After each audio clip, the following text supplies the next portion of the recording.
Regardez cette photo. Elle montre Rexford Lynn Kill Jr., plus connu sous le nom de Lynn Kill, et sa femme Elizabeth Bess Edwards Kill. Ils étaient mariés depuis plus de 20 ans.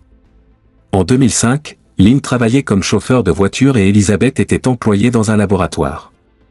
Comme pour beaucoup d'entre nous, il existe des photos que, lorsqu'on les regarde, on se rend compte que les vies des personnes dessus allaient changer dramatiquement après leur prise. Ces mots s'appliquent parfaitement à cette photo.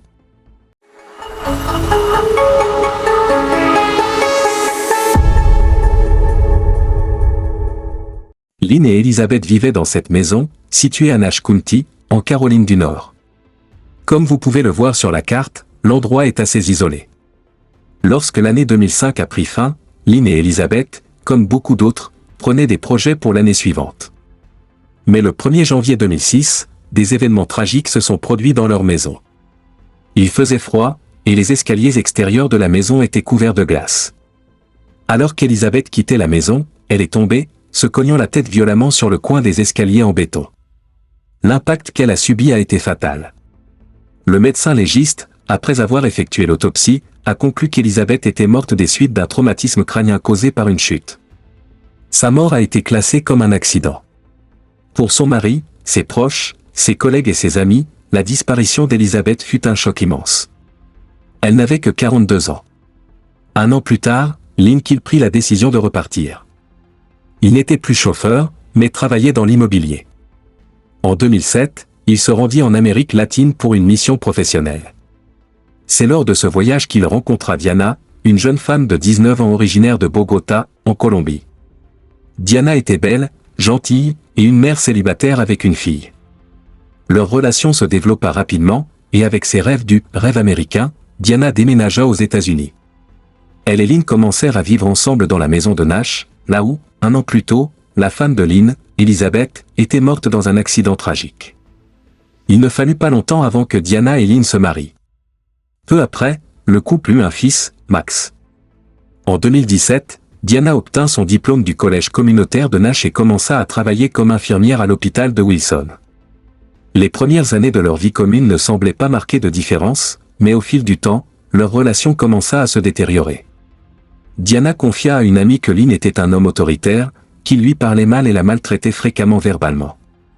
L'atmosphère à la maison devenait de plus en plus tendue. Lynn empêchait Diana de passer du temps seule avec d'autres personnes. Elle pensait sérieusement au divorce, mais elle vivait dans la peur. Il la menaçait, lui disant que s'il la laissait partir, il la ferait déporter et elle ne verrait plus jamais son fils. Elle se battait pour rester, non pas pour elle, mais pour son enfant, qu'elle adorait. En 2019, la fille de Diana, Laura, avait 18 ans et était étudiante à l'université de Southern Nash. Max, quant à lui, avait 10 ans et vivait toujours avec ses parents. Diana travaillait toujours comme infirmière au centre médical de Wilson. Elle était respectée et aimée par ses collègues et patients. Le 7 mars 2019, Diana envoya un message à sa mère, Esperanza Prada, qui vivait en Colombie. Elle lui écrivit « Maman, je t'aime beaucoup ». Le message arriva sans avertissement. Esperanza savait que sa fille n'était pas heureuse dans son mariage et voulait divorcer, mais elle avait peur de son mari. 3 jours plus tard, Laura, la fille de Diana, lança l'alerte. Le 10 mars, elle publia un message sur les réseaux sociaux, demandant de l'aide pour retrouver sa mère. Le message disait « C'est faux. On pense que ça n'arrivera jamais à vous.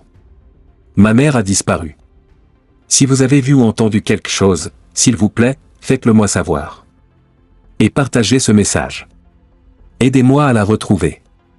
Merci. » Le même jour, Laura appela le centre médical où travaillait sa mère, mais personne n'avait eu de nouvelles de Diana depuis 2 jours. Un collègue de Diana appela la police pour demander une vérification du bien-être de Diana. Le collègue expliqua que Diana était toujours ponctuelle et réactive. Elle n'avait pas manqué une journée de travail auparavant. Cette situation était totalement inhabituelle. Un agent de police se rendit chez la famille Kill, où Lynn était présent. Il était étrange que la disparition de Diana ait été signalée par ses collègues et non par son mari. Lynn expliqua à l'officier qu'il avait vu Diana pour la dernière fois 2 jours auparavant, le 8 mars, lorsqu'elle était sortie de la maison. Sa voiture était toujours garée à l'extérieur, ce qui suscita des interrogations supplémentaires. Lynn fut emmenée à la station de police pour des questions. Lors de l'interrogatoire, Lynn expliqua que sa femme était partie pour s'évader de temps en temps, sans prévenir quand elle revenait. Mais cette version ne semblait pas être plausible. Sans charge formelle, Lynn fut libérée. Cependant, la disparition de Diana continuait de troubler. L'enquête sur la disparition de Diana se poursuivit. La police découvrit que Diana n'avait pas utilisé son téléphone ni ses cartes bancaires dans les derniers jours, ce qui n'était pas bon signe. La maison étant située dans un endroit isolé, il n'y avait pas de témoins à proximité pour fournir des informations cruciales. Les détectives ont découvert que, le matin du 8 mars, le couple a eu une violente dispute sur le pas de leur porte.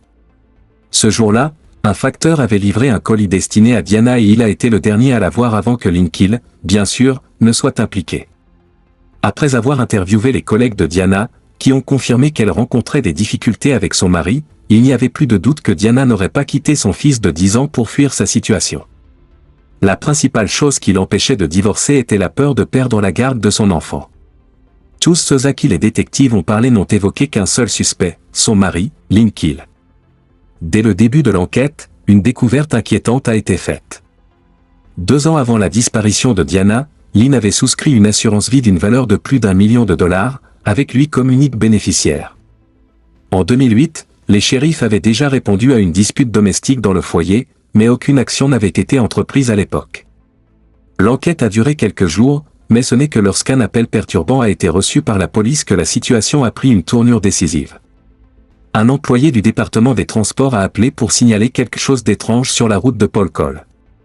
Il a déclaré « Ça ressemble à quelque chose dans les bois. Je ne sais pas ce que c'est. Un corps? Peut-être? Je ne sais pas. » L'employé a attendu sur place pour guider la police vers l'endroit. Malheureusement, ce que l'homme avait repéré était la tête de Diana, qui semblait être là depuis plusieurs jours. Il s'est avéré que le travailleur avait d'abord vérifié un embouteillage illégal lorsqu'il avait vu quelque chose de suspect. La route de Paul Cole mène à Farmland, et la découverte du corps a été qualifiée de « chanceuse », si l'on peut utiliser ce terme dans de telles circonstances. Il est difficile de dire combien de temps la police aurait mis pour retrouver le corps, étant donné que l'endroit était à 30 km de sa maison. Le shérif de Nash, Case Stone, a commenté « Personne n'avait de mauvaises choses à dire sur cette femme. C'est un événement tragique. Plus tragique encore, nous avons maintenant un enfant sans mère. » Il ajouta « C'est très difficile, surtout quand on voit la vie telle qu'elle est, la fragilité de tout cela. Et maintenant, nous avons un enfant sans mère. C'est vraiment difficile. Nous avons beaucoup de questions sans réponse. C'est pourquoi, selon le bureau du shérif de Nash, ils poursuivent l'enquête avec compassion, honneur et diligence. Même si la manière dont Diana est morte reste difficile à comprendre, le rôle de son mari semble indiscutable. Lynn Keel restait le seul suspect. Lorsque Lynn a été informé de la découverte du corps de sa femme, il a semblé très surpris. Il a été emmené à la station de police pour être interrogé. Lors de l'interrogatoire, il a répété que Diana avait l'habitude de partir de la maison pour plusieurs jours, mais qu'elle revenait toujours. Ces déclarations étaient contradictoires avec ce que les amis, la famille et les collègues de Diana avaient rapporté. Tout le monde savait que Lynn exerçait un contrôle strict sur elle et vérifiait même ses relations sociales. Après l'interrogatoire, Lynn a été relâchée, car les résultats de l'autopsie n'étaient pas encore disponibles. 2 jours après la découverte du corps, les autorités ont officiellement confirmé qu'il s'agissait bien de Diana Alejandra Keel. Sa mort a été un choc pour ses enfants, sa famille et ses amis.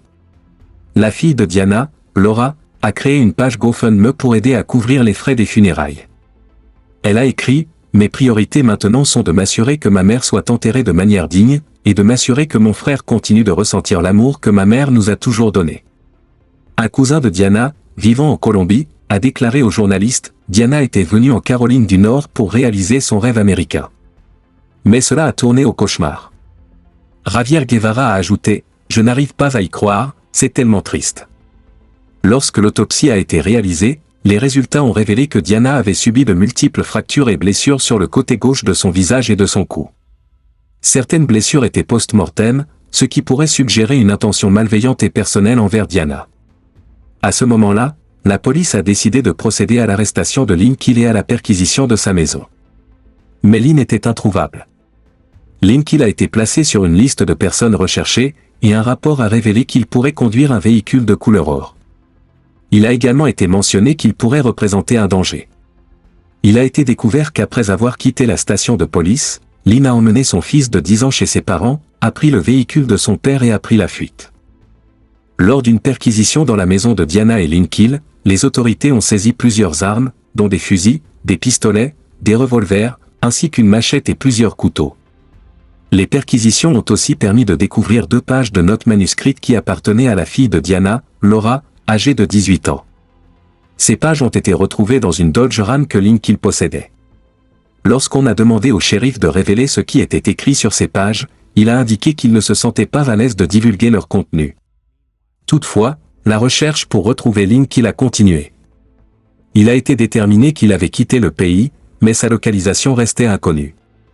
Le shérif Stone a indiqué que des appels avaient été reçus du Texas et de la Floride concernant la voiture de Keel, mais aucun détail précis n'a été confirmé. Il a alors demandé à la population de se rendre dans les hôtels et motels locaux pour vérifier la présence d'un véhicule correspondant à la description et au numéro de plaque enregistré sur les documents de recherche. Nous n'avons aucune idée d'où il pourrait être, a-t-il déclaré. C'est une occasion pour le public d'aider, car cette personne est dangereuse. Le 17 mars 2019, 5 jours après la découverte du corps de Diana, Lynn Keel a été arrêté par la police de l'État de l'Arizona, à 34 km de la frontière américaine avec le Mexique. Lors de son arrestation, il possédait une grande quantité d'argent et plusieurs produits alimentaires secs, ce qui laissait penser qu'il avait prévu de traverser la frontière pour fuir au Mexique. Après son arrestation, Lynn Keel a été transféré à Nashville County où il a été formellement inculpé pour le meurtre de sa femme, Diana. Les experts ont conclu qu'elle était probablement encore en vie lorsqu'elle a été chargée dans son SUV, conduite dans les bois et laissée pour morte. Lynn Keel a également été inculpé d'enlèvement. Lors de la perquisition de la maison, des preuves ont été recueillies indiquant que l'attaque sur Diana s'était probablement déroulée dans la chambre. Selon le procureur, après avoir transporté Diana dans un endroit isolé, qu'il s'était rendu dans un magasin Walmart où il avait acheté des produits de nettoyage dans le but de dissimuler les preuves du crime. Une fois arrêtée, la fille de Diana, Laura, a exprimé ses émotions sur son compte Facebook. « Nous devons tous nous concentrer sur l'incroyable femme qu'a été ma mère et essayer de cuisiner aussi bien qu'elle le faisait. » La brutalité du crime et la fuite de Keel ont attiré une attention médiatique locale, nationale et internationale. Cela a conduit le défenseur public à demander un changement de juridiction pour que le jury soit sélectionné à l'extérieur de la ville de Nash. La couverture médiatique a inclus des conférences de presse de la police, des articles dans des journaux locaux, des émissions de télévision, ainsi que des discussions sur les réseaux sociaux. Cette couverture a soulevé des spéculations sur le passé de la victime, ce qui a conduit à la demande de changement de lieu de la procédure judiciaire. Le gouvernement a objecté à cette demande, soulignant que cela entraînerait un retard et un gaspillage de ressources si l'affaire devait être déplacée après le début du procès. Le juge supérieur de Nash, Quentin Sumner, a finalement décidé de transférer le procès dans la ville de Pitt, précisant dans sa décision que la ville de Nash avait un biais contre l'accusé, rendant difficile la tenue d'un procès juste. En octobre 2021, Rexford Lynn Keel, âgé de 59 ans, a plaidé, non contesté, aux charges portées contre lui, pour éviter un procès prolongé. Ce type de plaidoyer signifie qu'il accepte la responsabilité des accusations sans aller jusqu'à un procès. Il a plaidé coupable de meurtre au second degré et d'enlèvement au premier degré. Les avocats de la défense ont demandé au tribunal de prendre en compte le fait qu'il avait vécu une erreur de procédure et qu'il avait été incarcéré pendant les 2 années précédentes. Cependant, lors de la sentence, la mère de Diana a rappelé au public la raison pour laquelle sa fille n'était plus en vie. Elle a exhorté toutes les femmes dont le partenaire est abusif à fuir et à ne pas rester dans cette situation. « Ne restez pas là », a-t-elle pleuré en demandant une sentence sévère pour l'accusé. Le cousin de Diana a écrit, au nom de toute la famille de Diana Alejandra Keel, nous voulons remercier chaleureusement l'ensemble des autorités qui ont travaillé à l'appréhension de Lynn Keel, le suspect dans le meurtre de Diana, et pour l'avoir amené à faire face à la justice. Nous voulons exprimer notre immense gratitude, ainsi que l'empathie de l'équipe de la ville de Nash et de tous les messages de soutien reçus. La famille a ajouté, Diana Alejandra était une mère, fille, sœur, cousine, amie et collègue incroyable. Elle a aimé ses 2 enfants plus que tout et a tout fait pour eux. Elle a apporté de la joie dans ce monde avec son sourire lumineux et son grand cœur. Pour tous ceux qui la connaissaient ou qui auraient aimé la connaître, souvenez-vous d'elle et de ses enfants avec les meilleures pensées et toute l'énergie positive possible. Lynn Keel n'a jamais révélé l'intention derrière le crime, bien qu'il soit possible qu'il ait découvert que Diana avait consulté un avocat et souhaitait entamer une procédure de divorce. L'aspect de l'assurance vie d'1 million de dollars a également été évoqué dans l'enquête. Sous l'accord de plaidoyer, Lynn Keel a été condamné à une peine de 32 à 41 ans de prison. La police avait des questions concernant la mort de la première femme de Lynn Keel, Elizabeth. Est-ce qu'il s'agissait vraiment d'un accident? La famille d'Elizabeth a déclaré qu'elle avait toujours des doutes sur les circonstances de sa mort. Dans une déclaration, la famille a exprimé un sentiment profond de tristesse, estimant qu'une autre vie avait été injustement prise. Nous allons examiner toutes les informations que nous avons concernant le rapport du premier incident, a-t-elle indiqué. Nous allons collaborer avec les autorités administratives. C'est un dossier que nous devons réévaluer. Elizabeth Keel est enterrée à Spring Hope. Le shérif Stone a précisé qu'il travaillait avec un pathologiste afin d'examiner toutes les preuves disponibles. Il a mentionné qu'il pourrait y avoir une possibilité d'exhumer le corps d'Elizabeth Keel pour obtenir davantage de détails sur sa mort. Le docteur John Butt, ancien chef examinateur médical en Caroline du Nord pendant 24 ans, a expliqué qu'il n'exhumerait un corps que si de nouvelles questions apparaissaient, des questions qui ne pouvaient être répondues que par un nouvel examen des restes. Selon lui, il existe de nombreux cas dans sa carrière où des décès considérés comme accidentels se sont révélés être des meurtres. Parfois, une personne tombe d'un endroit et meurt. Puis, d'autres informations surgissent et il s'avère qu'elle n'est pas tombée, mais qu'elle a été poussée. Cela ne fait aucune différence dans l'examen initial. Nous aurions fait les mêmes conclusions au départ, mais évidemment, les circonstances qui expliquent ce qui s'est réellement passé ont changé, a déclaré le Dr Butt. Aucune nouvelle information relative à la mort d'Elizabeth Keel n'a été découverte au cours des 2 dernières années. On peut supposer que les autorités n'ont trouvé aucune raison valable pour rouvrir l'enquête ou exhumer le corps. Cependant, il est possible que de nouvelles informations émergent sur ce cas à l'avenir. Merci infiniment pour votre soutien et votre patience tout au long de cette collaboration. Votre confiance m'est précieuse, et je suis reconnaissant d'avoir pu vous accompagner dans ce projet. Si vous avez d'autres demandes ou des questions à l'avenir, n'hésitez pas à me contacter. Je vous souhaite tout le meilleur et espère continuer à travailler ensemble.